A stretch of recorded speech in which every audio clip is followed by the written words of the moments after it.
आज से हम पढ़ेंगे पर्यावरण एवं पारिस्थितिकी।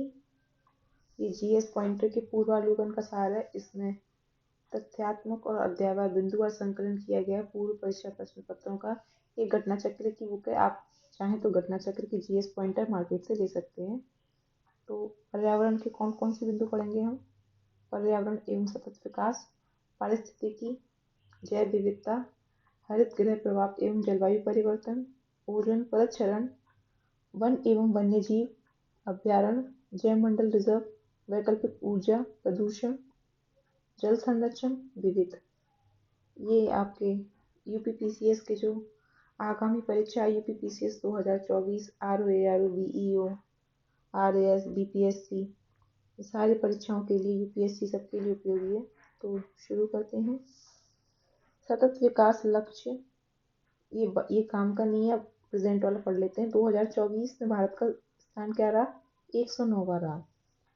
जल मंडल, स्थल मंडल, जैव मंडल, जीवों तथा जीवों में से पृथ्वी का सर्वाधिक बृहद पारिस्थितिकी तंत्र कौन सा है? जैव मंडल। एनजीटी नेशनल ग्रीन ट्रिब्यूनल की भारत सरकार द्वारा स्थापना कब की गई थी? वर्ष 2010 में। पर्यावरण से क्या अभिप्राय है? भूमि, जल, वायु, पौधों एवं पशुओं की प्राकृतिक दुनिया जो इनके चारों ओर अस्तित्व में है, उन संपूर्ण दशाओं का योग जो व्यक्ति को एक समय बिंदु पर घेरे हुए होती है। भौतिक, जैविकीय, सांस्कृतिक तत्वों की अंतःक्रियात्मक व्यवस्था जो अंतर संबंधित होती है, उसे पर्यावरण कहते हैं। पृथ्वी पर पाए जाने वाले भूमि, जल, वायु, पेड़ पौधे, जीव जंतुओं का समूह जो हमारे चारों ओर है, सामूहिक रूप से क्या कहलाता है? पर्यावरण कहलाता है। ये मीन्स में भी इस परिभाषा का हम उपयोग कर सकते हैं कि पर्यावरण किसे कहते हैं। पर्यावरण संरक्षण अधिनियम 1986 की परिभाषा के अनुसार पर्यावरण किसी जीव के चारों तरफ घिरे भौतिक एवं जैविक दशाओं एवं उनके साथ अंतःक्रिया को सम्मिलित किया जाता है। पर्यावरण सुरक्षा से क्या संबंधित नहीं है? गरीबी कम करने का संबंध पर्यावरण सुरक्षा से नहीं है। भारत में पर्यावरण संरक्षण अधिनियम कब पारित हुआ? 1986 में। इम्पोर्टेंट। पर्यावरण किस किस से बनता है? बहुत इम्पोर्टेंट। जैव घटकों, भू आकृतिक घटकों तथा अजैव घटकों से। पर्यावरण के कुछ कारक संसाधन के रूप में कार्य करते हैं और कुछ कारक कार्य करते हैं नियंत्रक के रूप में। धारणीय विकास के उपयोग के संदर्भ में अंतरपीढ़ीगत संवेदनशीलता का विषय है प्राकृतिक संसाधन। एनजीटी का पूर्ण नाम है नेशनल ग्रीन ट्रिब्यूनल। ये कथन कारण वाले क्वेश्चन है। सतत विकास मानव समाज के कल्याण हेतु महत्वपूर्ण है। सतत विकास से अभिप्राय ऐसे विकास से है जो भावी पीढ़ियों की जरूरत पूरा करने की योग्यता को प्रभावित किए बिना वर्तमान समय की आवश्यकताओं को पूरी करता है। तो कथन कारण दोनों सही है और कारण कथन की व्याख्या करता है। विकास की वह अवधारणा जिसके तहत वर्तमान आवश्यकताओं के साथ साथ भविष्य की आवश्यकताओं को भी ध्यान में रखा जाता है, क्या कहलाता है? धारणीय विकास। नीति आयोग द्वारा जारी सतत विकास लक्ष्य एसडीजी इंडिया सूचकांक 2023-24 के अनुसार प्रथम स्थान पर कौन रहा? उत्तराखंड और केरल दोनों प्रथम स्थान पर रहे हैं 2023-24 की रिपोर्ट के अनुसार, और दूसरा स्थान तमिलनाडु का रहा है।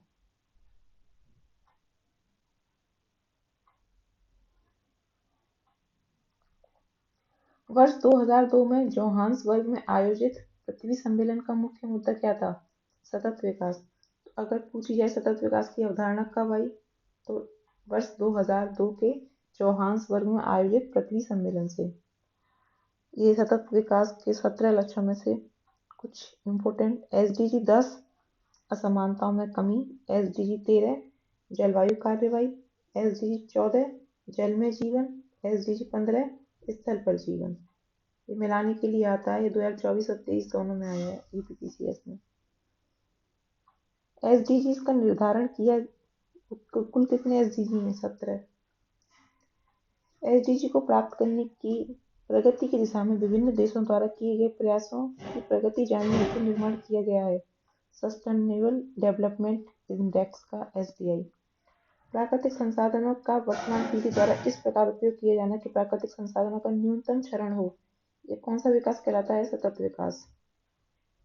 लैंगिक समानता अंतरिक्ष अनुसंधान, शून्य भूख, अच्छा स्वास्थ्य एवं भलाई में यह सतत विकास का लक्ष्य नहीं है। लैंगिक समानता, अंतरिक्ष अनुसंधान, शून्य भूख, अच्छा स्वास्थ्य एवं भलाई में से कौन सा सतत विकास का लक्ष्य नहीं है? तो अंतरिक्ष अनुसंधान हमारा सतत विकास का लक्ष्य नहीं है। और सतत विकास लक्ष्य हम कब तक प्राप्त करने हैं? 2030 तक प्राप्त करने हैं। विश्व पर्यावरण दिवस कब मनाया जाता है? 5 जून को मनाया जाता है हर वर्ष। देश की प्राकृतिक पूंजी में सम्मिलित किए जाते हैं वन, जल एवं खनिज। वे संसाधन जो हमें प्रकृति द्वारा प्रदत्त होते कहलाते हैं प्राकृतिक पूंजी अथवा प्राकृतिक संसाधन। वर्ष 1972 में आयोजित किया गया था स्टॉकहोम अंतर्राष्ट्रीय शिखर सम्मेलन। सौर विकिरण की सबसे महत्वपूर्ण भूमिका होती है जल चक्र में। वर्षा की मात्रा निर्भर करती है वायुमंडल में नमी पर। जितनी अधिक नमी होगी, जितनी अधिक आर्द्रता होगी, उतनी अधिक वर्षा होगी। नीरी राष्ट्रीय पर्यावरण अभियांत्रिकी शोध संस्थान कहाँ उपस्थित है? नागपुर में। याद रखने का तरीका, N for NEERI, N for Nagpur. NEERI क्या कार्य करता है? विज्ञान एवं प्रौद्योगिकी मंत्रालय के अधीन कार्य करता है। इसकी स्थापना कब हुई थी? 1958 में हुई थी। सतत विकास के लिए क्या आवश्यक है? जैव विविधता का संरक्षण, प्रदूषण का निरोध एवं नियंत्रण और निर्धनता को घटाना। पृथ्वी शिखर सम्मेलन का आयोजन किया गया था रियो में। संयुक्त राष्ट्र संघ द्वारा पर्यावरण एवं सतत विकास पर पहला पृथ्वी शिखर सम्मेलन कहाँ आयोजित किया गया था? वर्ष 1992 में रियो डी जेनेरियो, ब्राजील में। The limit to growth report का प्रकाशन कब हुआ था? 1972 में। वेटलैंड आयोग रिपोर्ट का प्रकाशन 1987 में हुआ था। मॉन्ट्रियल प्रोटोकॉल 1989 में आया था, 1989।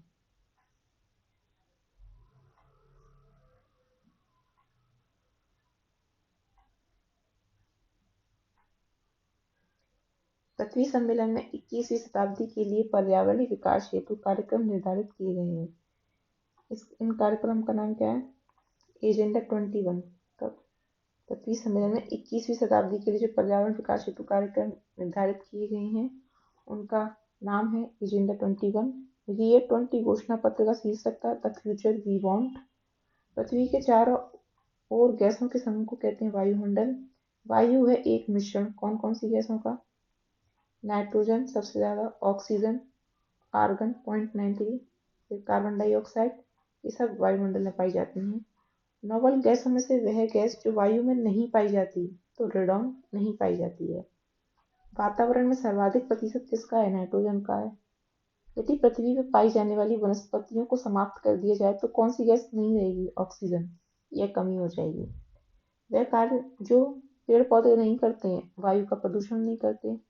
पृथ्वी के कार्बन चक्र में कार्बन डाइऑक्साइड जुड़ती है हमारे श्वसन के द्वारा, जैव पदार्थों के अपक्षय से, ज्वालामुखी क्रियाओं से। कार्बन पृथ्वी पर बहुत सारी आवश्यक अवस्था में पाया जाता है। यह अपने मूल रूप में किसमें पाया जाता है? ग्रेफाइट एवं हीरा में। पृथ्वी में कार्बन चक्र में कार्बन डाइऑक्साइड की मात्रा को नहीं बढ़ाता है, प्रकाश संश्लेषण घटाता है कार्बन डाइऑक्साइड की मात्रा को, ना कि बढ़ाता है। अपक्षय का विचार संबंधित है एक प्राकृतिक क्रिया से जो चट्टानों को सूक्ष्म कणों में विभक्त करती है। विश्व मौसम विज्ञान संगठन का मुख्यालय कहाँ स्थित है? जेनेवा में। विश्व मौसम विज्ञान अधिनियम कब लागू हुआ? 23 मार्च 1950 को।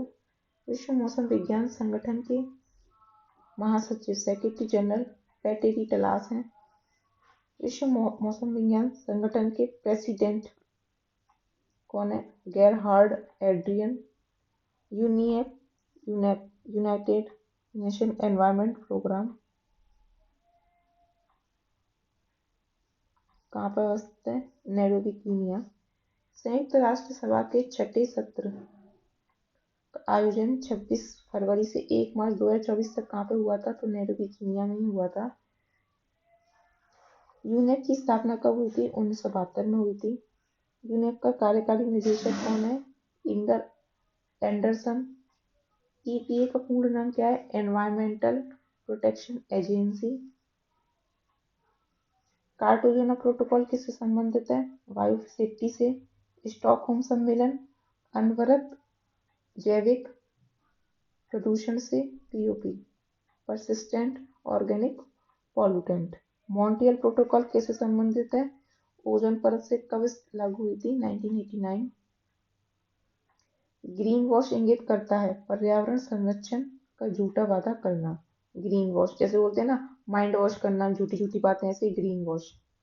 ईपीए एनवायरमेंटल प्रोटेक्शन एजेंसी संयुक्त राज्य अमेरिका की संघीय एजेंसी की स्थापना कब हुई थी? 2 दिसंबर 1950 को।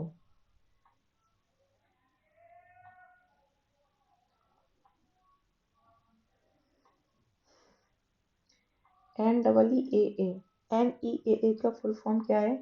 National environment appellate authority.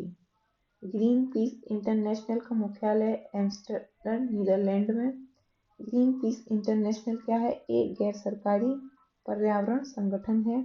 Eco mark उन भारतीय उत्पादों को दिया जाता है जो पर्यावरण के प्रति मैत्रीपूर्ण हो।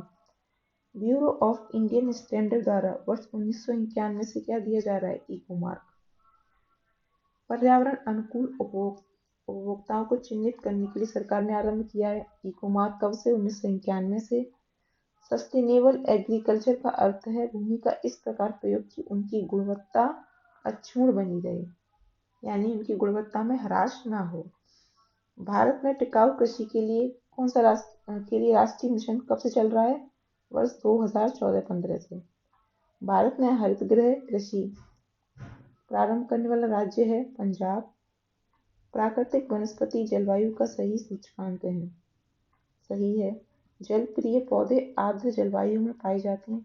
सही है, दोनों एक दूसरे का स्पष्टीकरण करते हैं।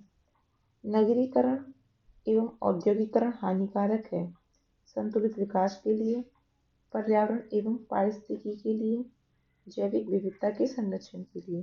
राष्ट्रीय अधिक न्यायाधिकरण अधिनियम 2010 भारतीय संविधान के जिस प्रावधान के अनुसार अधिनियमित हुआ है वो है अनुच्छेद 21 के अंतर्गत जीवन के अधिकार। एनजीटी के अध्यक्ष हैं जस्टिस आदर्श कुमार गोयल। एनजीटी की स्थापना राष्ट्रीय हरित न्यायाधिकरण अधिनियम 2010 के तहत की गई। कब की गई थी एनजीटी की स्थापना? 18 अक्टूबर 2010 को। हरित विकास पुस्तक के लेखक हैं, ग्रीन डेवलपमेंट पुस्तक के लेखक कौन है? WM Adams. वर्ष 1962 में प्रकाशित पुस्तक साइलेंट वैली के लेखक कौन है? रेचल कार्सन, जिसने विश्व में पर्यावरण आंदोलन को गति दी थी। आमतौर पर समाचार में आने वाला Rio+20 सम्मेलन है धारणीय विकास सस्टेनेबल डेवलपमेंट पर संयुक्त राष्ट्र सम्मेलन। रियो शिखर सम्मेलन 1992 का एजेंडा 21 किससे संबंधित है? तो सतत विकास से संबंधित है।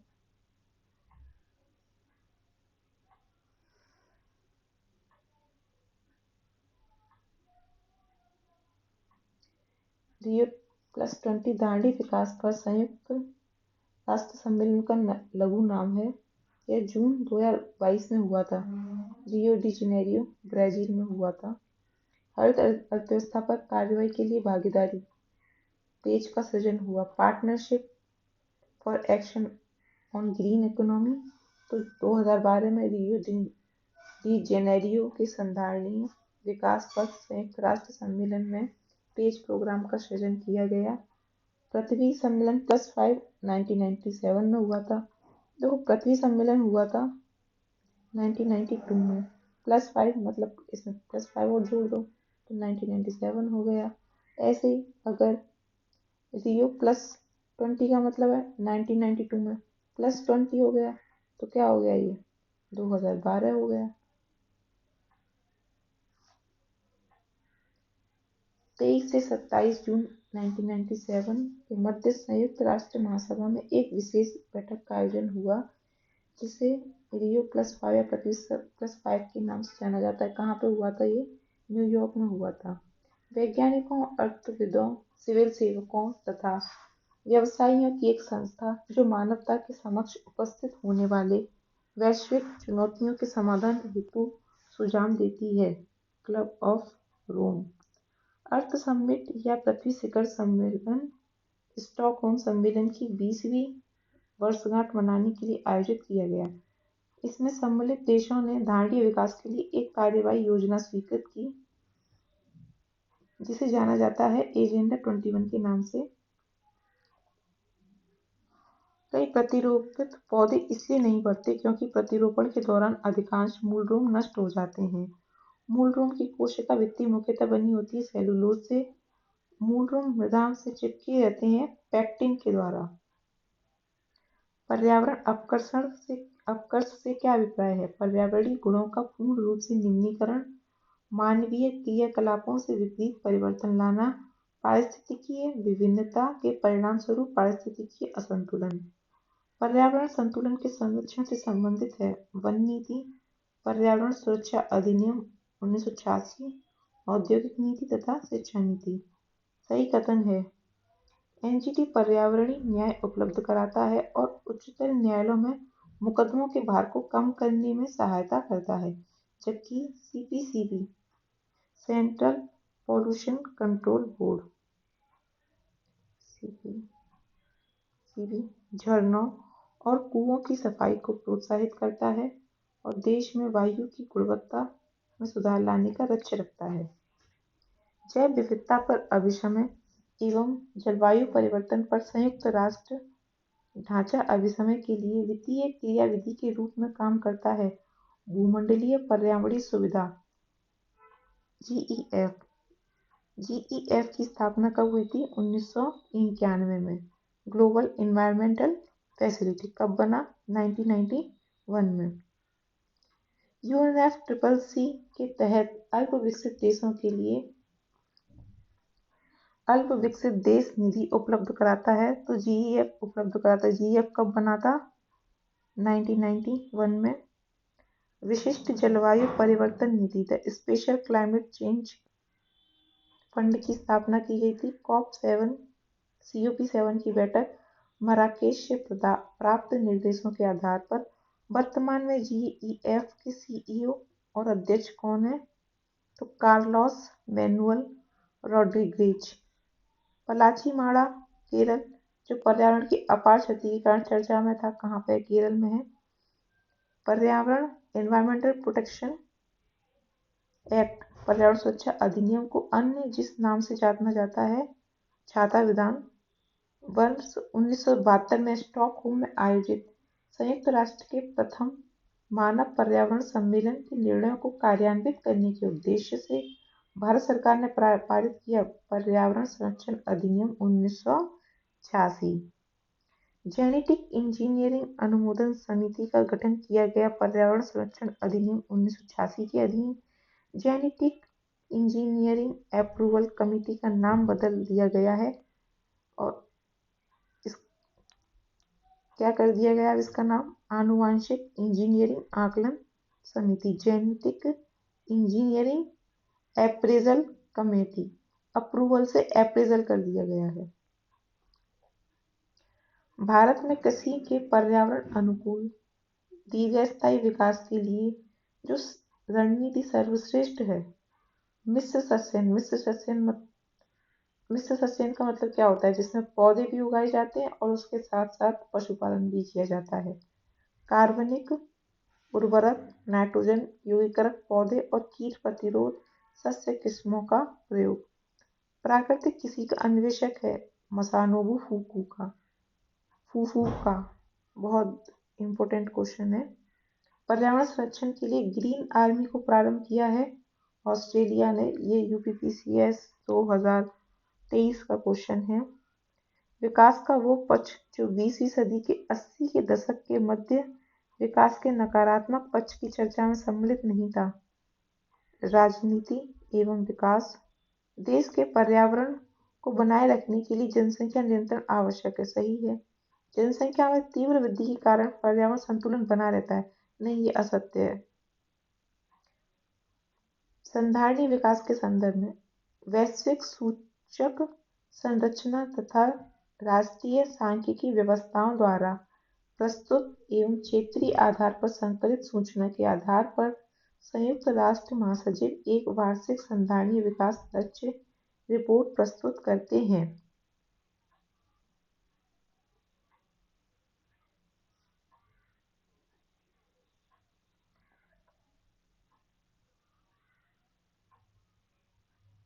वैश्विक संधारणीय विकास रिपोर्ट प्रत्येक 4 वर्ष पर संयुक्त राष्ट्र महासभा में चतुर्वार्षिक संधारणीय विकास लक्ष्य के विषयों को पुनरावलोकन हेतु प्रस्तुत की जाती है। दोनों ही कथन सही हैं। अब नेक्स्ट हमारा टॉपिक है पारिस्थितिकी। तो 10% का नियम दिया था लिंडमेन ने। 10% नियम के तहत एक पोषण स्तर से दूसरे पोषण स्तर तक ऊर्जा का 10% भाग स्थानांतरित होता है। यानी निम्न पोषण स्तर से उच्च पोषण स्तर की ओर जाते हैं तो सिर्फ 10% ऊर्जा ही पहुंचती है। जीव से जैव मंडल तक जैविक संगठन का सही क्रम है जनसंख्या, समुदाय, पारिस्थितिकी तंत्र, भूदृश्य। स्वपोषी स्तर का उत्पादन को कहा जाता है प्राथमिक उत्पादकता, परपोषी को द्वितीय उत्पादकता। एक पारिस्थितिकी तंत्र में ऊर्जा की मात्रा एक पोषण स्तर से अन्य पोषण स्तर के स्थानांतरण के पश्चात घटती है। हमने अभी पढ़ा सिर्फ 10% का ही स्थानांतरण होता है। कुछ कारणवश यदि तितलियों की जाति की संख्या में बड़ी गिरावट होती है तो इसके संभावित परिणाम हो सकते हैं। कुछ पौधों के परागण पर प्रतिकूल प्रभाव पड़ सकता है। इसके कारण बर्रों, मकड़ियों, पक्षियों की कुछ प्रजातियों की समष्टि में गिरावट हो सकती है क्योंकि इनका भोजन है और जो है तितली पौधों के परागण में मदद करती है तो उन पर प्रतिकूल प्रभाव पड़ेगा। पारिस्थितिकी पारस्परिक संबंधों का अध्ययन है जीव और वातावरण के बीच। जीव विज्ञान की वह शाखा जिसमें जीव समुदायों तथा उनके वातावरण के मध्य पारस्परिक संबंधों का अध्ययन करते हैं पारिस्थितिकी कहलाती है। अर्नेस्ट हैकल ने पारिस्थितिकी इकोलॉजी शब्द का प्रयोग किया है आर्कियोलॉजी के नाम से। जीवधारियों के कार्बनिक और अकार्बनिक वातावरण और पारस्परिक संबंधों के अध्ययन को पारिस्थितिकी अथवा पारिस्थितिकी विज्ञान कहते हैं। यह बताया है अर्नेस्ट हैकल ने। पारिस्थितिकी प्रकृति की संरचना एवं प्रक्रिया का अध्ययन है, यह बताया यूजीन ओडम ने। सर्वप्रथम पारिस्थितिकी तंत्र की संकल्पना प्रस्तावित की 1935 में एजी टॉन्सले ने। पारिस्थितिकी तंत्र की विचारधारा को बायोसिनोसिस तथा माइक्रोकॉस्म कहा कार्ल मोबियस तथा फॉबर्स ने। प्रकृति की एक कार्यात्मक इकाई के रूप में जानी जाती है पारिस्थितिकी तंत्र। गहरी कार्बन वेधशाला DCO डीप कार्बन ऑब्जर्वेटरी के संबंध सही है। यह वैश्विक अनुसंधान कार्यक्रम पृथ्वी पर कार्बन की भूमिका को आगे बढ़ाने के लिए है। अगले की ओर बढ़ते हैं।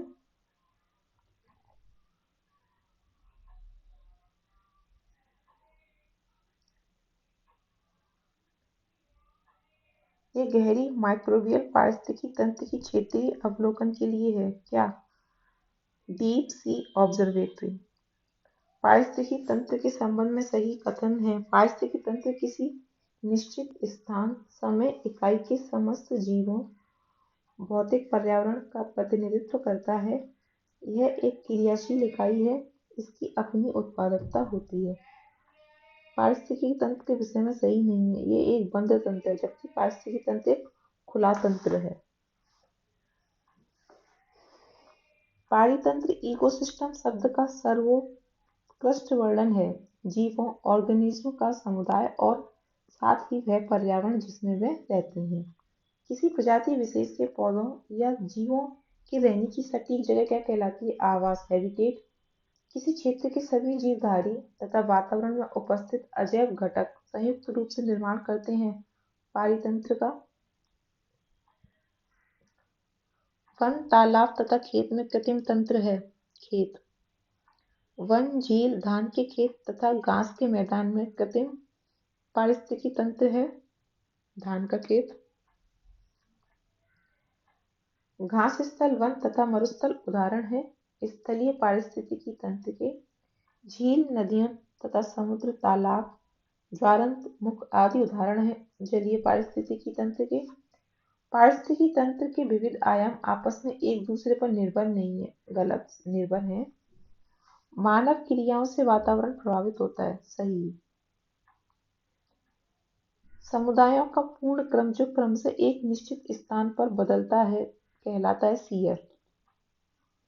किसी निश्चित क्षेत्र में प्राणियों की संख्या की सीमा जिसे पर्यावरण समर्थन कर सकता है कहलाती है वहन क्षमता। बिना पर्यावरण की रुकावट के प्रजनन की क्षमता कहलाती है जैविक विभव, बायोटिक पोटेंशियल। एक पद जो केवल जीव द्वारा ग्रहण किए गए दिक्स्थान का ही नहीं बल्कि जीवों के समुदाय में उसकी कार्यात्मक भूमिका का भी वर्णन करता है पारिस्थितिकी कर्मता।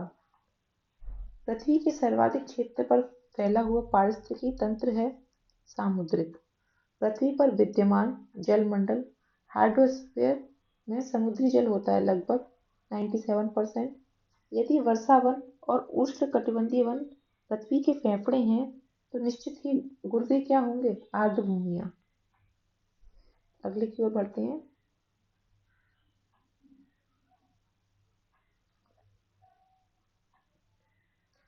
समुद्री जल में सर्वाधिक व्याप्त लवण है NaCl, सोडियम क्लोराइड। पारिस्थितिकी संतुलन बनाए रखने में मदद करता है वनारोपण, वर्षा जल प्रबंधन और जैवमंडल भंडार। वन्यजीव संरक्षण एवं पर्यावरण में प्राप्त व्याप्त प्रदूषण का निवारण मददगार है पर्यावरणीय संतुलन बनाए रखने में। मानव गतिविधियों से परिवर्तित पर्यावरण कहलाता है एंथ्रोपोजेनिक पर्यावरण। भारत में पारिस्थितिकी असंतुलन का प्रमुख कारण क्या है? वनोन्मूलन, वृक्ष काटना। वह कार्य जिससे पारिस्थितिकी संतुलन बिगड़ता है तो वृक्ष काटना। रेगिस्तान में आवास करने वाले जानवर कहलाते हैं मरुद्विज जानवर।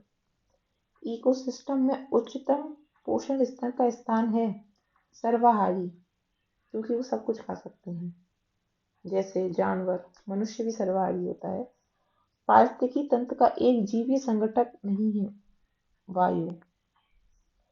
पारिस्थितिकी निकाय में ऊर्जा का प्राथमिक स्रोत क्या है? सौर ऊर्जा। पारितंत्र में खाद्य श्रृंखलाओं के संदर्भ में जिस प्रकार के जीव अपघटक जीव कहलाते हैं कवक और जीवाणु। अपघटक वे जीव होते हैं जो अपक्षय या सड़न की प्रक्रिया को तेज करते हैं जिससे पुनः चक्रीकरण हो सके। तो पोषक तत्वों का। निर्जीव कार्बनिक तत्वों को अकार्बनिक यौगिकों में तोड़ते हैं अपघटक। सूक्ष्म जीवों की एक विस्तृत किस्म जैसे फफूंद, जीवाणु, गोलकृमि, प्रोटोजोआ, केंचुआ भूमिका अदा करते हैं अपघटकों की। चींटी, हिरण, लोमड़ी और बाघ में प्राथमिक उपभोक्ता कौन है? तो चींटी और हिरण, क्योंकि ये दोनों मांसाहारी भी हैं, ये सिर्फ शाकाहारी हैं। किसी खाद्य श्रृंखला में मुख्यतः प्राथमिक उपभोक्ता की श्रेणी में कौन होते हैं? तो शाकाहारी प्राणी। चींटी, हिरण, लोमड़ी तथा बाघ में अपघटक तथा प्राथमिक उपभोक्ता दोनों की श्रेणी में आती है तो चींटी। अगर केवल प्राथमिक उपभोक्ता बोलता तो चींटी और हिरण दोनों आ जाते, लेकिन इसमें अपघटक भी बोल रहा है तो अपघटक हिरण नहीं करता है, सिर्फ चींटी करती है अपघटक। खाद्य श्रृंखला फूड चेन में मानव है प्राथमिक और द्वितीय उपभोक्ता। प्राथमिक कैसे है? जो शाकाहारी होते हैं वो प्राथमिक उपभोक्ता में आ गया, जो शाकाहारी और मांसाहारी दोनों होते हैं वो द्वितीय उपभोक्ता में आ गया। वे जीवधारी जो अपना भोजन प्राथमिक उत्पादकों से प्राप्त करते हैं तो प्राथमिक उपभोक्ता कहलाते हैं। फूड चेन में पादप प्लवक, घास तथा वृक्ष क्या है? ये तो प्राथमिक उत्पादक हैं। इकोसिस्टम के संबंध में सत्य है उत्पादक प्राथमिक उपभोक्ता से अधिक हैं। हाँ, क्योंकि वन, वृक्ष ये सब तो ज्यादा ही हैं, प्राथमिक उपभोक्ता तो कम है इनसे। जैविक एवं और अगर प्राथमिक उपभोक्ता उत्पादक से ज्यादा होंगे तो फिर भोजन की कमी हो जाएगी। जैविक एवं अजैविक संगठनों के मध्य बिचौलिए का कार्य कौन करता है? उत्पादक। एक पारिस्थितिकी तंत्र के खाद्य श्रृंखला में जंतु प्लवक, टिड्डे, गाय ये सब क्या है? प्राथमिक उपभोक्ता, क्योंकि ये तीनों ही शाकाहारी हैं। एक पारिस्थितिकी तंत्र में खाद्य श्रृंखला में पक्षी, मछलियां, भेड़िया हैं द्वितीय उपभोक्ता, क्योंकि मछलियां, पक्षी, भेड़िया ये सब शाकाहारी के साथ मांसाहारी भी हैं।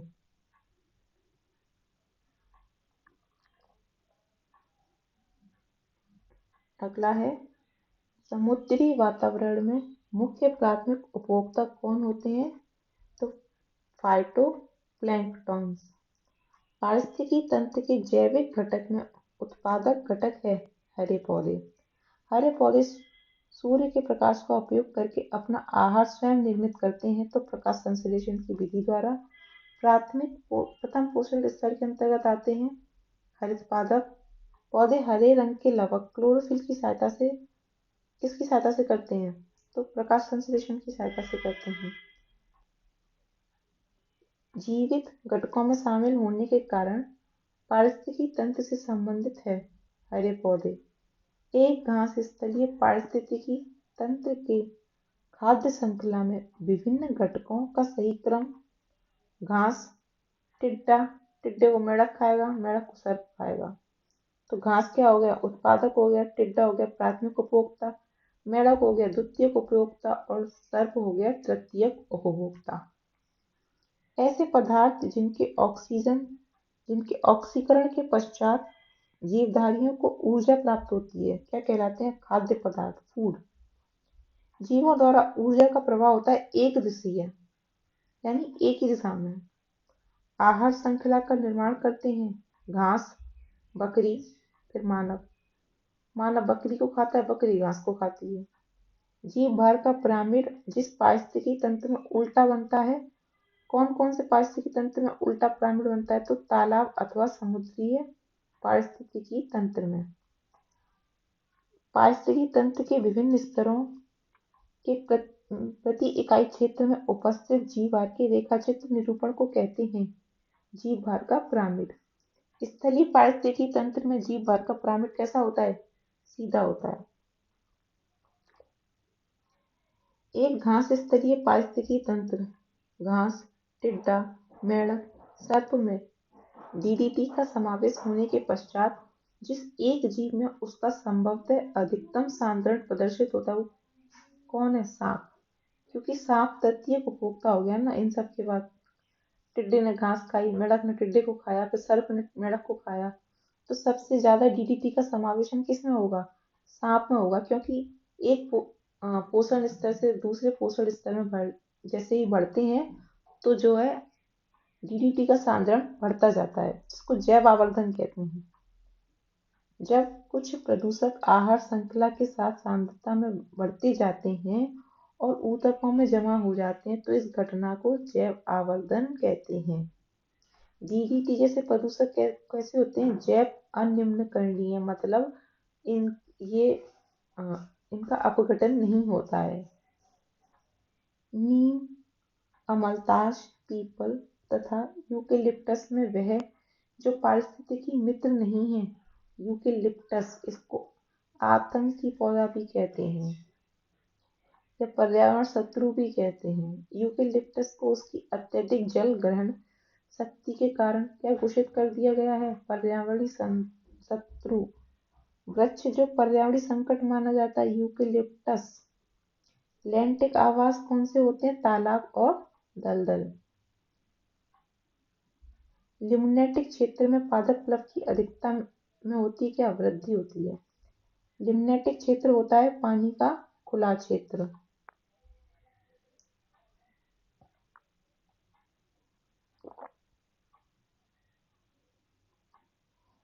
अगले की ओर बढ़ते हैं।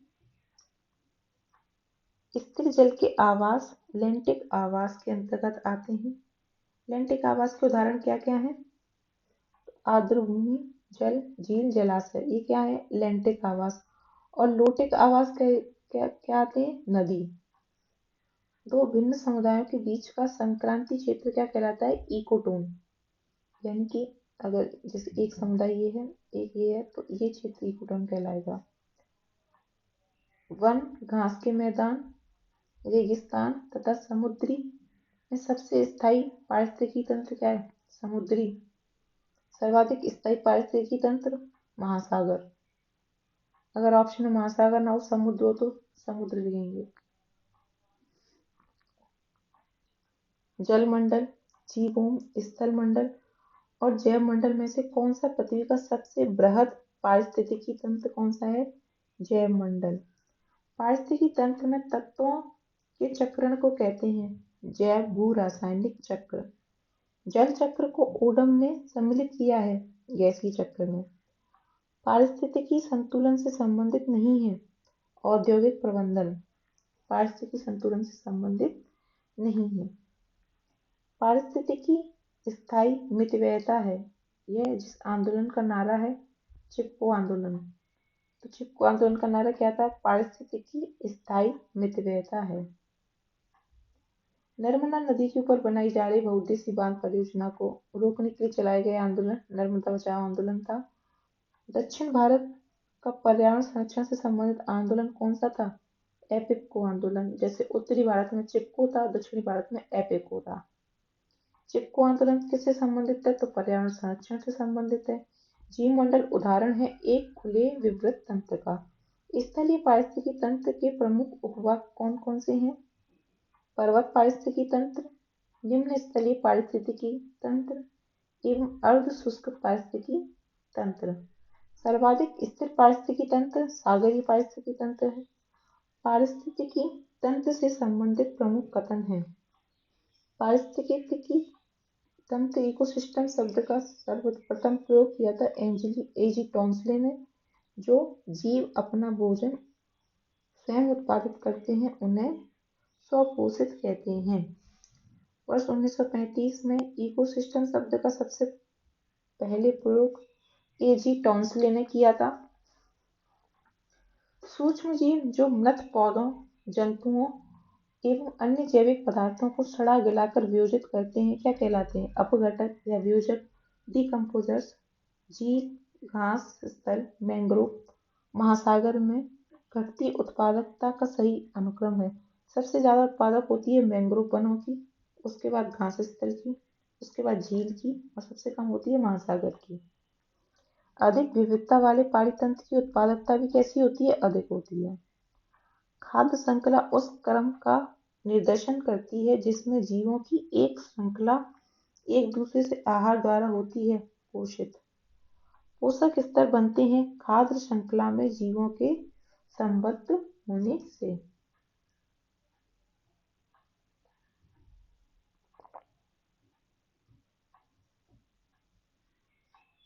अगला है पारिस्थितिकी तंत्र में ऊर्जा का अंतरण क्रमबद्ध स्तरों की एक श्रृंखला में होता है जिसे कहते हैं खाद्य श्रृंखला।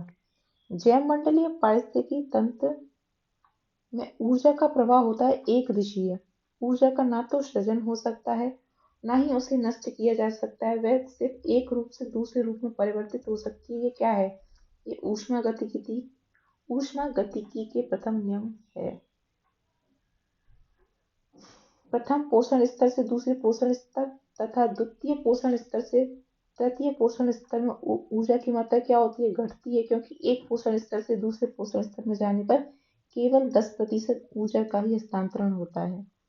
विभिन्न पारिस्थितिकी तंत्रों में उत्पादकों की सकल उत्पादकता का वह भाग जो शाकाहारियों द्वारा स्वांगीकृत हो जाता है लगभग 10% भाग।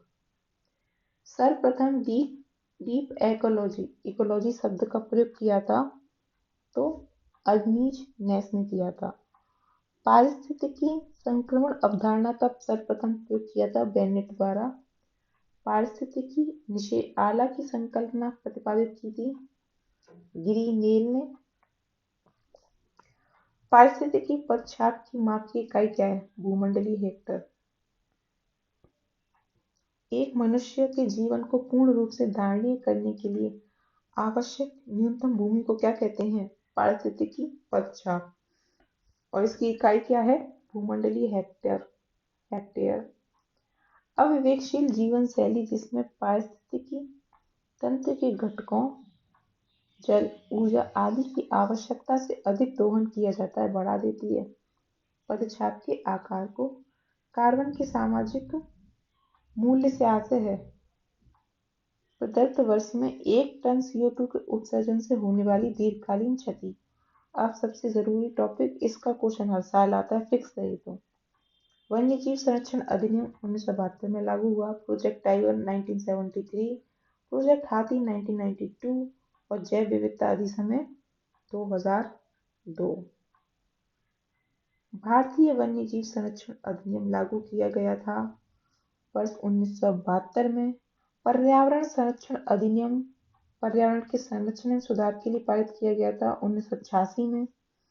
जनजातियों एवं अन्य पारंपरिक वन निवासियों के लिए वन अधिकारों को मान्यता दी गई दिसंबर 2006 में। वन संरक्षण अधिनियम पारित हुआ वर्ष 1980 में। मिलेनियम इकोसिस्टम असेसमेंट पारिस्थितिकी तंत्र की सेवाओं को प्रमुख वर्णों का वर्णन है: व्यवस्था, समर्थन, नियंत्रण, संरक्षण और सांस्कृतिक।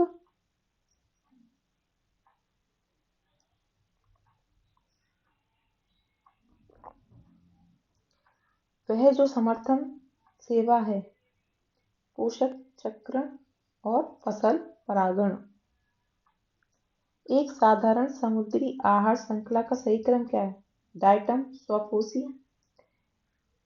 क्रस्टेशियाई शाकाहारी उपभोक्ता और हेडिंग मांसाहारी उपभोक्ता। स्वपोषी यानी कि क्या हो गए? पेड़ पौधे हो गए जो स्वपोषी होते हैं। शाकाहारी उपभोक्ता जो पेड़ पौधों को खाते हैं। मांसाहारी जो शाकाहारियों को खाते हैं। जैव वानिकी बायोनॉमिक्स शब्द के संबंध में सही है। यह पारिस्थितिकी का पर्याय है। यह प्राकृतिक तंत्रों के मूल्य पर बल देता है जो मानव तंत्रों को प्रभावित करते हैं।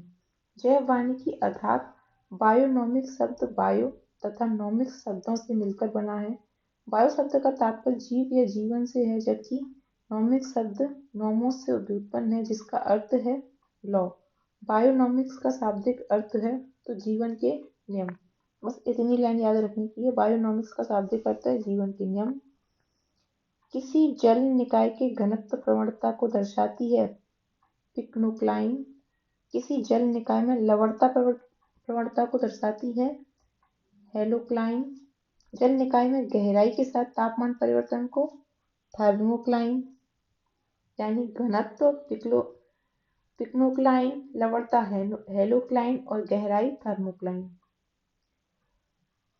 पारितंत्र उत्पादकता के संदर्भ में समुद्री उत्प्रवाह अपवेलिंग क्षेत्र इसलिए महत्वपूर्ण है क्योंकि ये समुद्री उत्पादकता को पोषकों को सतह पर लाकर रख देते हैं। समुद्री उत्प्रवाह अपवेलिंग का मतलब है कि जब ज्वार भाटा की स्थिति होती है तो जो गहराई में जो मछलियां वगैरह होती हैं वो किनारे पे आ जाती हैं। वायु प्रवाह द्वारा समुद्र की सतह पर विद्यमान गर्म पोषक रहित जल को सघन, ठंडे तथा पोषक तत्वों से परिपूर्ण जल द्वारा स्थानांतरित कर दिया जाता है समुद्री उत्प्रवाह द्वारा।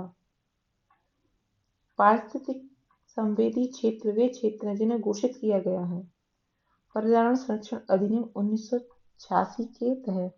ये ज्यादातर जो भारत के पश्चिमी और पूर्वी तटीय क्षेत्र हैं साउथ में, उन्हें घोषित किया गया है इको सेंसिटिव जोन।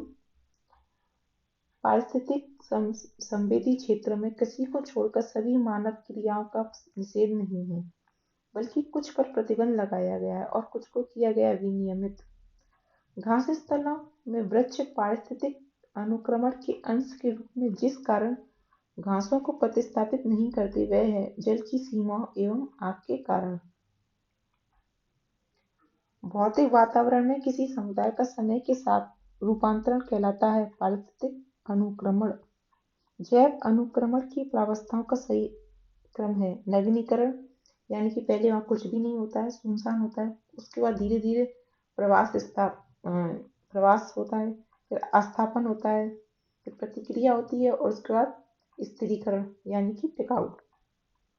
वर्ष 1916 में पौधों की विभिन्न प्रजातियों का अध्ययन किया गया तथा अनुक्रमण सक्सेशन की सर्वमान्य परिभाषा किसने दी? एफ क्लीमेंट ने। मोनोक्लाइमेक्स एकल चरम सिद्धांत के प्रतिपादक कौन है? तो एफ क्लीमेंट है। अगले की तरफ बढ़ते हैं।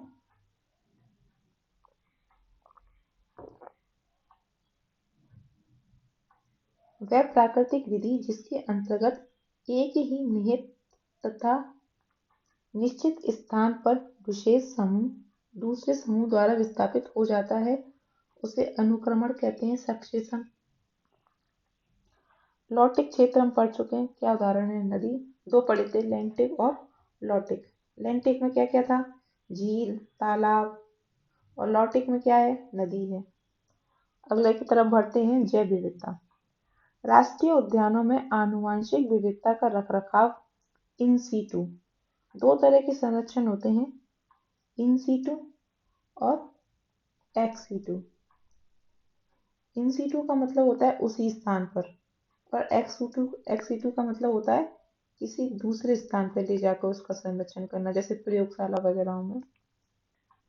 ट्रैफिक मिशन ये सुनिश्चित करता है कि वन पादपों और जंतुओं के व्यापार को से खतरा ना हो, किसको? प्रकृति के संरक्षण को। ट्रैफिक की स्थापना कब की गई थी? 1976 में की गई थी। किसका गठबंधन है ये? WWF और IUCN। जैव विविधता को इस प्रकार परिभाषित किया जाता है, किसी पर्यावरण के विभिन्न प्राणियों प्रजातियों की श्रेणी को क्या कहते हैं? जैव विविधता कहते हैं। श्रेणी तीन होती है, अल्फा, बीटा, गामा। जैव विविधता अल्फा, बीटा, गामा नामक श्रेणियों में किसने विभाजित किया था? तो विटेकर ने किया था।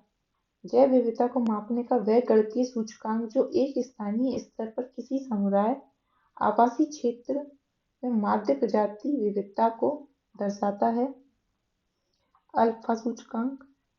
तो उस तरह से एक ही ये इनके मध्य अगर विविधता है तो ये अल्फा सूचकांक है। जैव विविधता मापने का वह गणितीय जो स्थानीय एवं क्षेत्रीय विविधता को दर्शाता है वो बीटा का सूचकांक है। जो किसी भूदृश्य की संपूर्ण विविधता को दर्शाता है, गामा सूचकांक। अब अगर इन दोनों को कंपेयर करें तो ये बीटा हो गया, और ये पूरा क्षेत्र है, यहाँ कई सारे होंगे, कई सारे छोटे छोटे क्षेत्र होंगे, अगर इनकी विविधता को पढ़ें तो ये गामा सूचकांक हो गया। जैव विविधता का अर्थ है एक निर्धारित क्षेत्र में विभिन्न प्रकार के पादप एवं जंतु। जैव विविधता का सबसे महत्वपूर्ण पहलू है पारिस्थितिक तंत्र का निर्वहन। आनुवंशिक जाति, समुदाय व पारितंत्र के स्तर पर विभिन्न प्रकार के कार्य करके पारिस्थितिक तंत्र का निर्वहन करती है जैव विविधता। जैव विविधता के नाश का कारण है, क्या कारण है जैव विविधता के नाश का? तो देखो, हम अपने आसपास देख ही रहे हैं, प्राकृतिक आवास की कमी हो रही है, पर्यावरण प्रदूषण हो रहा है, वनों को काटा जा रहा है। मुख्य कारण क्या है? तो मुख्य कारण है प्राकृतिक आवास का विनाश। प्राकृतिक संसाधनों के दोहन और औद्योगिक उत्पादन एवं नगरीकरण को बढ़ावा देने के उद्देश्य से प्राकृतिक वास का विनाश किया जा रहा है, जो सर्वाधिक महत्वपूर्ण कारक है जैव विविधता के ह्रास के लिए। जैव विविधता के ह्रास के लिए सर्वाधिक महत्वपूर्ण कारक प्राकृतिक वास का विनाश। देखो ये स्टेटमेंट कितनी बार आया है, अगर बार बार इसको आ रहा है तो समझ सकते हैं कि कितना इंपॉर्टेंट स्टेटमेंट है, कितनी ज्यादा क्वेश्चंस में पेपर्स में इस क्वेश्चन को रिपीट किया गया है। जैव विविधता के कम होने का मुख्य कारण फिर वही आ गया, तो आवासीय विनाश या प्राकृतिक आवास का विनाश। संयुक्त राष्ट्र संघ द्वारा जैव विविधता दिवस कब मनाया जाता है? तो 22 मई को। किसी प्रजाति के जीनोम में विद्यमान डीएनए के मानक लघु खंड के विशिष्ट अनुक्रम द्वारा उस प्रजाति की पहचान करने वाली तकनीक है डीएनए बारकोडिंग।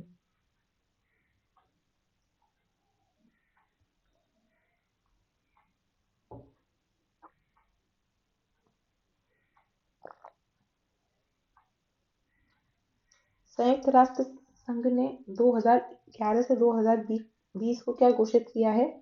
संयुक्त राष्ट्र जैव विविधता दशक। भौगोलिक क्षेत्र में जैव विविधता के लिए संकट हो सकते हैं वैश्विक तापन, आवास का विखंडन, विदेशी जातियों का संक्रमण। जैव विविधता के लिए बड़ा खतरा क्या है? फिर वही चीज बार बार रिपीट हो रही है, तो प्राकृतिक आवासों और वनस्पति का विनाश। झूम खेती, झूम खेती का मतलब होता है किसी क्षेत्र पर कुछ समय के लिए खेती करने के बाद उस क्षेत्र को जला दिया जाता है, फिर उस भूमि को पड़ती छोड़ के दूसरी जगह खेती करने चले जाते हैं। ये ज्यादातर देश के पूर्वी और उत्तर पूर्वी हिस्सों में प्रचलित है। से झूम खेती के नाम से जाना जाता है। जैव विविधता हॉटस्पॉट स्थलों में शामिल है। तो भारत में 4 जैव विविधता हॉटस्पॉट स्थल हैं। एक तो पूर्वी हिमालय हो गए, और उसके बाद पश्चिमी घाट, अंडमान निकोबार द्वीप समूह का क्षेत्र भी जो है जैव विविधता हॉटस्पॉट क्षेत्रों में आता है। जैव विविधता हॉटस्पॉट केवल उष्णकटिबंधीय प्रदेशों में ही नहीं बल्कि पाए जाते हैं उच्च अक्षांशीय प्रदेशों में भी पाए जाते हैं। भारत में 4 जैव विविधता हॉटस्पॉट हैं। कौन कौन से हैं? पूर्वी हिमालय, हिमालय हॉटस्पॉट का भाग, पश्चिमी घाट और श्रीलंका हॉटस्पॉट का भाग है। अधिकांश पूर्वोत्तर भारत यानी असम, नागालैंड, मणिपुर, मिजोरम, ये वाला एरिया हो गया। अंडमान निकोबार द्वीप समूह, इंडो म्यांमार हॉटस्पॉट का भाग और निकोबार द्वीप समूह, सोडालैंड हॉटस्पॉट का भाग। भारत में जैव विविधता की दृष्टि से पूर्वी घाट, पश्चिमी घाट, थारका रेगिस्तान तथा बंगाल की खाड़ी में संतृप्त क्षेत्र है। तो इसमें से कौन सा ऐसा क्षेत्र है जो जैव विविधता में आता है? तो भाई पश्चिमी घाट आता है, बाकी तो आते भी नहीं है। गंगा का मैदान, पश्चिमी घाट, मध्य भारत में से सबसे अधिक जैव विविधता संपन्न तो पश्चिमी घाट। जैव विविधता के संदर्भ में भारत में अंडमान निकोबार द्वीप समूह, गंगा का मैदान, मध्य भारत में से वह क्षेत्र जो हॉटस्पॉट माना जाता है, तो भारत में अंडमान निकोबार द्वीप समूह हॉटस्पॉट में आता है। हॉटस्पॉट शब्द का सर्वप्रथम प्रयोग 1988 में किसने किया था? नॉर्मन मायर्स ने किया था। जहां पर जातियों की पर्याप्त एवं स्थानीय जातियों की अधिकता पाई जाती है, लेकिन साथ ही इन जातियों के अस्तित्व पर निरंतर संकट बना रहता है, वो क्षेत्र क्या कहलाता है? हॉटस्पॉट। सबसे लंबा जीवित वृक्ष है सिकोया, अमेरिका में पाया जाता है ये। किसी प्रजाति के विलुप्त माना जा सकता है जब वह अपने प्राकृतिक आवास में नहीं देखी जाती है 50 वर्ष से।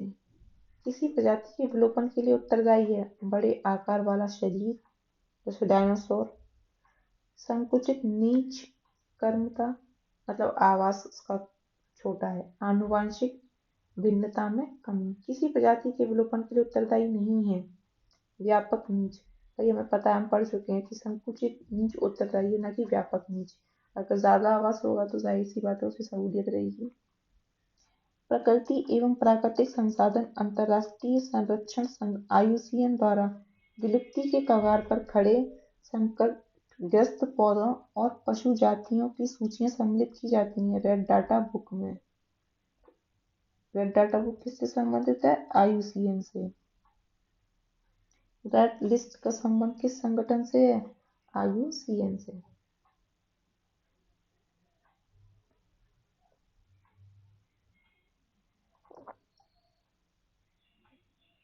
अगला है प्राणी समूह जो संकटापन्न जातियों के संवर्ग के अंतर्गत आते हैं। महान भारतीय सारंग, कस्तूरी मृग, लाल पांडा और एशियाई वन्य गधा किसमें आते हैं? संकटापन्न जातियों में। सोन चिरैया या महान भारतीय Sarang, great Indian bustard, Siberian सारस, सलेटी टिटहरी आदि संकटग्रस्त श्रेणी में आते हैं।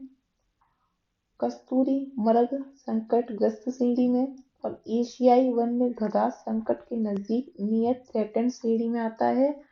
और लाल पांडा जो है किसमें आता है? ये आता है संकटग्रस्त श्रेणी में।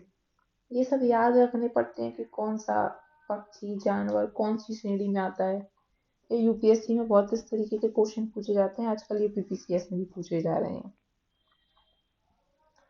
Golden Oryol, great Indian bustard, Indian fantail pigeon, Indian sunbird, भारतीय पक्षियों से अत्यधिक संकटापन्न कौन है? तो great Indian bustard.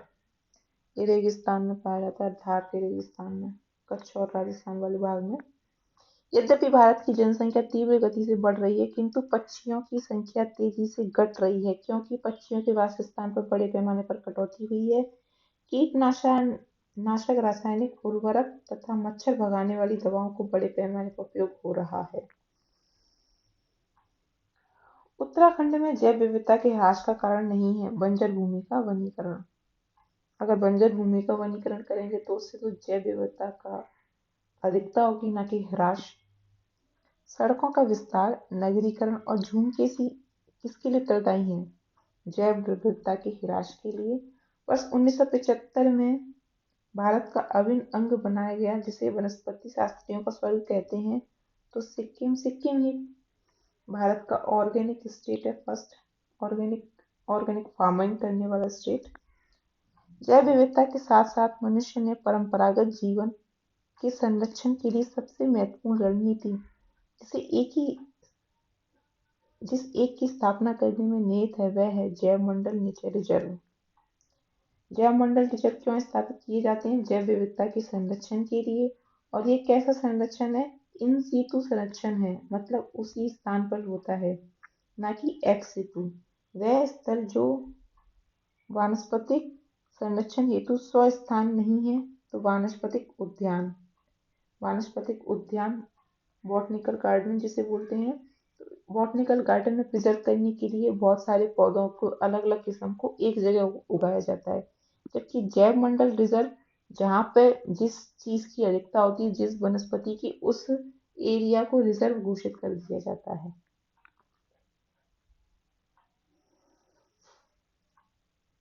Cryo bank ex situ संरक्षण के लिए जो गैस सामान्यतः प्रयोग में लाई जाती है वो नाइट्रोजन है।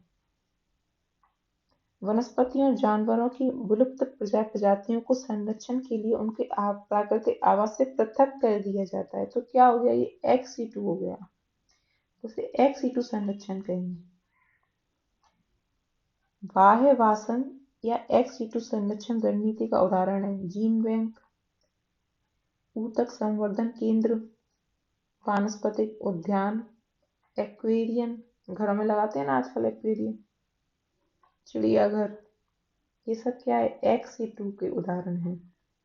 सर्वाधिक जैव विविधता पाई जाती है उष्ण कटिबंधीय वर्षा वनों में, क्योंकि वहाँ वर्षा अधिक होती है, जिससे ह्यूमिडिटी अधिक होती है। ह्यूमिडिटी अधिक होने के कारण विभिन्न तरह के पशु पक्षियों की अधिकता पाई जाती है।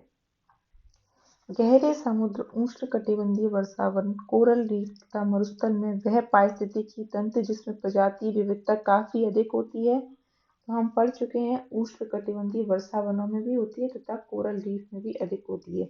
उष्ण कटिबंधीय वर्षावन कहाँ पाए जाते हैं? तो 10 डिग्री उत्तर से 10 डिग्री दक्षिणी अक्षांशों के मध्य पाए जाते हैं। और इनमें अधिकता क्यों होती है? क्योंकि इन क्षेत्रों में पादप एवं प्राणियों के विकास तथा वृद्धि के लिए अनुकूलतम दशाएं पाई जाती हैं, क्योंकि इनमें वर्ष भर उच्च वर्षा और उच्च तापमान रहता है। किसी निश्चित भौगोलिक क्षेत्र में पाई जाने वाली जीवों की संख्या तथा उनकी विविधता को क्या कहा जाता है? जैव विविधता कहा जाता है। असत्य कथन क्या है?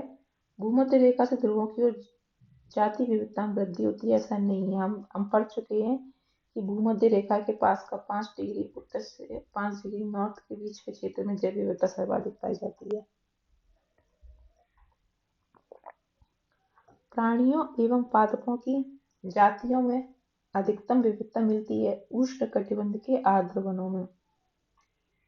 उष्ण कटिबंध शीतोष्ण क्षेत्रों की अपेक्षा अधिक जातियों को आश्रय देते हैं, सही है। विशालतम जैव विविधता अमेज़न वर्षावनों में पाई जाती है, बिल्कुल सही है। जैव विविधता भूमध्य रेखा से ध्रुवों की ओर क्या होती है? घटती जाती है, क्योंकि ध्रुवों पे क्या है? ठंडक होती है। हम भी जब अपने घर में कोई फूड हमको अच्छे से रखना होता है, उसको सही रखना होता है, 1-2 दिन तक चलाना होता है, तो उसको फ्रीज में क्यों रखते हैं? क्योंकि टेम्परेचर कम होने पर ठंड बढ़ जाती है, जिससे कि उसमें जीवाणुओं बैक्टीरियाओं का विकास नहीं हो पाता। शांत घाटी, कश्मीर, सूरमा घाटी तथा फूलों की घाटियों में सबसे अधिक जैव विविधता कहाँ पाई जाती है? शांत घाटी में। शांत घाटी कहाँ पे है? केरल में। साइलेंट वैली परियोजना किसमें चल रही? शांत घाटी में, केरल में। फूलों की घाटी कहाँ पे? उत्तराखंड में। आर्द्र क्षेत्रों में जिन्हें रामसर का दर्जा प्राप्त है: चिल्का झील उड़ीसा, लोकटक झील मणिपुर, कैलादेव भरतपुर राजस्थान और बुलर झील जम्मू कश्मीर। रामसर सूची अंतर्राष्ट्रीय महत्व की आर्द्रभूमियों की सूची है। वर्तमान में 75 स्थल हैं। रामसर कन्वेंशन के अंतर्गत रामसर स्थल है भोज आर्द्र स्थल। रामसर सम्मेलन संरक्षण से संबंधित है। किसके संरक्षण से? तो नम भूमियों के। वेटलैंड दिवस कब मनाया जाता है? आर्द्र भूमि दिवस 2 फरवरी को। वेटलैंड दिवस 2024 की मुख्य थीम क्या थी? Wetland and human wellbeing. ये 2023 का है, जो कि आपके लिए उपयोगी नहीं है आगामी परीक्षाओं के लिए। भारत की सबसे बड़ी अंतर्देशीय लवणीय आर्द्र भूमि गुजरात में है। बिहार का प्रथम रामसर क्षेत्र कहाँ है? बेगूसराय में। कवरतार आर्द्र भूमि। जैवमंडल आरक्षित परीक्षण क्षेत्र है आनुवंशिक विभिन्नता के क्षेत्र। अगले की तरफ बढ़ते हैं।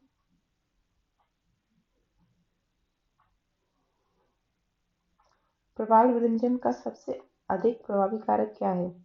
सागरीय जल के सामान्य तापमान में वृद्धि होने से प्रवाल विरंजन होने लगता है। प्रवाल विरंजन समुद्री तापमान अम्लता में वृद्धि, वैश्विक ऊष्मन सहित पर्यावरण दबाव के कारण होता है, जिससे सहजीवी शैवाल का मोचन, साथ ही घटित होता है प्रवालों की मृत्यु। प्रवाल गित्तियां भारत में कहाँ कहाँ पाई जाती हैं? तो अंडमान निकोबार द्वीप समूह में, कच्छ की खाड़ी में, मन्नार की खाड़ी में। सर्वप्रथम बायोडायवर्सिटी शब्द का प्रयोग किसने किया था? वॉल्टर जी रोसेन ने। जैव विविधता जिन माध्यमों द्वारा मानव अस्तित्व का आधार बनी, मृदा निर्माण, मृदा अपरदन की रोकथाम, अपशिष्ट का पुनर्चक्रण और सस्य परागण। संयुक्त राष्ट्र संघ द्वारा 2011-20 के दशक को घोषित किया गया है जैव विविधता दशक। भारत का प्रथम national centre for marine biodiversity Jamnagar Gujarat में। पारिस्थितिकी तंत्र की जैव विविधता की बढ़ोतरी के लिए उत्तरदायी नहीं है पोषण स्तरों की कम संख्या। पारिस्थितिकी तंत्र होता है एक गतिकीय तंत्र। हिमालय पर्वत प्रदेश जाति विविधता की दृष्टि से अत्यंत समृद्ध है। इसी समृद्धि के लिए जो कारण सबसे उपयुक्त है वह है यह विभिन्न जीव भौगोलिक क्षेत्रों का संगम है। जैव विविधता अधिनियम पारित किया गया लोकसभा द्वारा 2 दिसंबर 2002 को और राज्यसभा द्वारा 11 दिसंबर 2002 को। भारतीय राष्ट्रीय जैव विविधता प्राधिकरण की स्थापना कब हुई? वर्ष 2003 में चेन्नई तमिलनाडु में। राष्ट्रीय जैव विविधता प्राधिकरण भारत में कृषि संरक्षण में सहायक है। यह जैव चोरी को रोकता है और देशी और परंपरागत आनुवंशिक संसाधनों का संरक्षण करता है। एनपीए की अनुशंसा के बिना आनुवंशिक जैविक संसाधनों से संबंधित बौद्धिक संपदा अधिकार हेतु आवेदन नहीं किया जा सकता है। सीबक थोर्न के विश्वव्यापी मार्केट की बड़ी संभावना है। इस पेड़ के बेर में विटामिन और पोषक तत्व प्रचुर मात्रा में होते हैं। चंगेज खान ने इसका प्रयोग अपनी सेना की ओजस्विता को उन्नत करने के लिए किया था। रूसी कॉस्मोनॉट ने इसके तेल को कॉस्मिक विकिरण से बचाव के लिए किया था। भारत में यह पौधा पाया जाता है लद्दाख में। सिर्फ एक ही इसमें पॉइंट याद करने का है कि सीबक थोर्न कहाँ पाया जाता है? लद्दाख में। बस इतना ही है इसमें याद करने के लिए। जो इतनी कहानी दी गई है वो याद करने वाली नहीं है, लेकिन पेपर में आपको डराने के लिए ऐसे लंबे लंबे वाक्यांश दे देते हैं जिससे पढ़ के आपको लगे कि अरे पता नहीं किस बारे में पूछ लिया, हमने तो सुना ही नहीं है।